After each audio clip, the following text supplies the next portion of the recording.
were made by radical black racists. Let's just say that. Okay, it's a group of these guys that don't want to hear Jamaican, don't want to hear Guyanese, they don't want to hear a black guy that ain't down with them. Right. Right. So their job is to criticize anybody who don't look like them, or who ain't black American. Who are these guys? You want me to say their name? We're gonna give them too much clout. The FBA, Foundational Black Authority, whoever the fuck these broke niggas is. First of all, you know who these niggas are. Don't start playing dumb, Joe. You know exactly who Tariq Nasheed is. You know exactly who Jason Black is. Don't play dumb here, Joe. I'm just keeping it a buck. And this shit is to attack everybody on Twitter.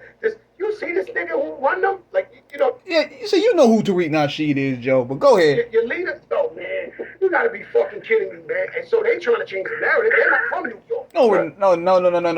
No. See, this is what's going on here.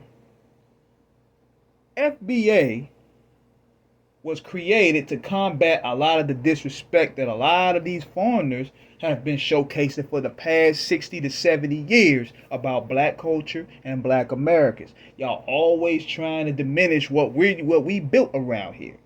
And what they do, we got to this space where now a movement is formed in the grassroots where we're combating a lot of y'all shit, and now y'all can't stand it. So now you're going for the low-hanging fruit. Now you're calling these people broke.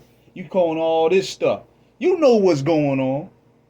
You know exactly what's going on with the FBA movement, what it understood for, and why it's represented.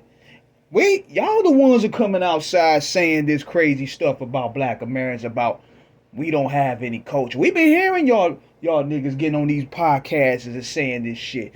Academics saying we don't have culture. Casa not saying we don't have culture. Busta Rhymes saying that. You coming out here saying this stuff, trying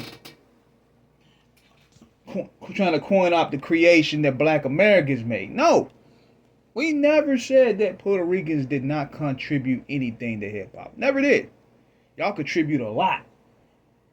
But the inventors is black. That's something you just have to learn to accept. And I don't understand why you don't want to accept it. Why? Why is it you don't want to accept it? You should be happy enough that you're getting a seat on the table. And it's not no disrespect. And then you got these dudes on here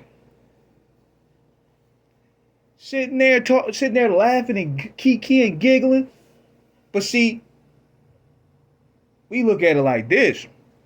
A lot of y'all ain't from here, so therefore you let a lot more disrespect to black Americans slide. When you're not from here, you feel as though it's not affecting you like that. So that's the reason why you guys propped up a Tekashi 6ix9ine and all these other people to come around saying disparaging shit about black people, and y'all co-sign on it. But the bottom line is, the grassroots foundation of FBA, it was like we built this and we're being unapologetic about it, and it's bothersome to y'all. Yeah, Math Hoffa ain't from here. He's from Barbados or somewhere. And notice this, a lot of y'all that ain't even from here come with the most flagrant form of disrespect. But yet you want to partake and eat off of it, though. Just like I said in the Busta Rhymes video. You talking that shit about black culture, but nigga, you a 5%er. Master Farad Muhammad. You got a record called that. What are you talking about? Clarence X13, 5% Nation, you repping that heavy. That's foundational black America. So again, what are you talking about? Then, this is the thing. This is what could have ended all this. If Lord Jamar called y'all out. I don't agree with a lot of what Lord Jamar says and does, but I respect him for the fact that, look, he wants to have a dialogue with y'all. He called you out. He called Crazy Legs out. He called Busta Rhymes out. It is needed for hip-hop. It shows that we could come together and have a respectful discussion. Y'all ran with the same crews. Y'all worked together some way, shape, or form. So why not engage in a dialogue and show people that we can do this as grown-ass men that partake in this? Salute to the Dog Pound, RBX, and Special Ed. They disagreed with Special Ed's comments on Drink Champs, and they chopped it up. And even though they agreed to disagree, it was a mutual respect there. Why is it y'all scared? Y'all don't want it because y'all know y'all gonna get embarrassed. The same way Leo Colin don't want to challenge Dame Dash. Y'all feel as though y'all too important to engage, but y'all love to go talking y'all shit. Y'all feel as though y'all too big for this, that, and the third.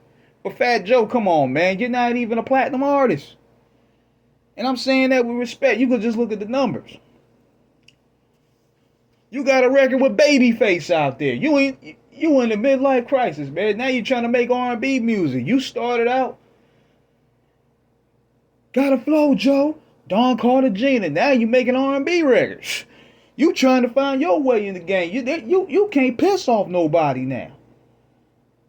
If Dr. Dre and Snoop Dogg did 36K, and that's Dr. Dre and Snoop Dogg, what the fuck you think you gonna do? And you not even 1/3 of the artists they are. And you sitting there gonna disrespect black Americans? And you on a campaign run for selling an album? Come on, man. You built your rep off foundational black Americans if you want to be technical. And see, people, they don't want to have these conversations because they're scared of losing relationships. They're scared of they're not going to get a green light on the deal. Nah, man. It has to be had. And we can either disagree or agree. And it could still be mutual respect. But that's what I want to see. I want to see more open dialogue. Y'all can still work together. We can still work together. We shouldn't be separated. But see that ego come in. The disparaging remarks start coming through. And therefore there's that separatism. Now like, oh man, I'm too clicked in. I've got my bag up. I got more followers than him. He a bum nigga. Let me get this right. If you felt that way about Lord Jamar, but why you ain't say that then when you was doing songs with Brand Nubian and Sadat X and Grand Puma? You was doing records with them. Why you ain't say that about Jamar then? I mean, come on, man. And I want to see that. That's what needs to happen. Because people get on these platforms and they start talking crazy.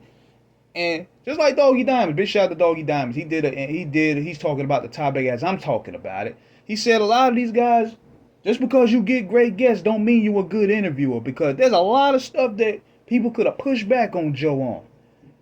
What the fuck is a black racist, number one? Black people don't have the power to economically deprive anyone. So there's no such thing as a black racist. You could say there's black people that hate white people. They could say there's prejudice, but there's not such thing as a black racist. Show me one.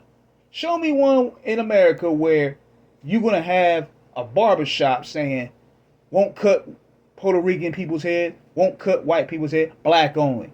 Show me in the context of history where you will find black only restaurants, black only stores. Show me. You can't. And see, that's why these guys, they want to pretty much use their platform and their clout to disprove you and to minimize you. Because they know when they get in these chambers and have these discussions, they're going to look bad. And, you should be offended by that, man. I'm like, that's not cool, Joe. If you really feel that way, you and Tariq have a debate. You know who Tariq Nasheed is. You and Tariq have a debate. Y'all, let's get this whole dialogue going. I want to see it. I'll chime in if I want to. But let me know what you guys think in the comments, man. This is the clip in the play in the beginning was for Math Hoffa's show. Let me know what you guys think. Subscribe, hit the like button. Peace.